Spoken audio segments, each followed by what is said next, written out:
ایک آدمی کو سزائے موت کا حکم سنایا گیا۔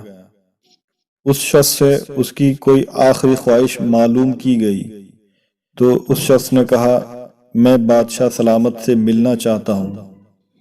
لہذا اس کی آرزو پر عمل کیا گیا اور اس کو بادشاہ کے دربار میں حاضر کیا گیا۔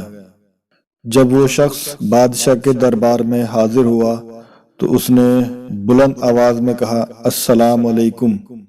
بادشاہ تخت پر بیٹھا تھا۔ اس نے کہا، وعلیکم السلام۔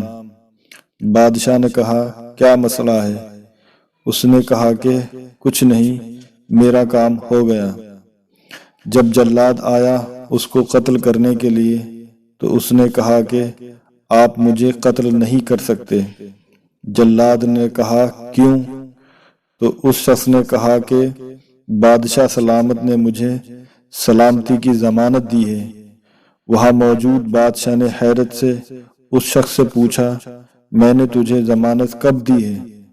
تو اس شخص نے کہا کہ بادشاہ سلامت، ابھی آپ نے میرے سلام کے جواب میں کہا، وعلیکم السلام، جس کا مطلب ہے تم پر سلامتی ہو۔ تو پھر آپ اس شخص کو کیسے قتل کر سکتے ہو جس کے لیے آپ سلامتی کی دعا کر رہے ہو؟ بادشاہ اس شخص کا یہ جواب سن کر ہنس پڑا اور اس نے حکم دیا کہ اس شخص کو آزاد کر دیا جائے۔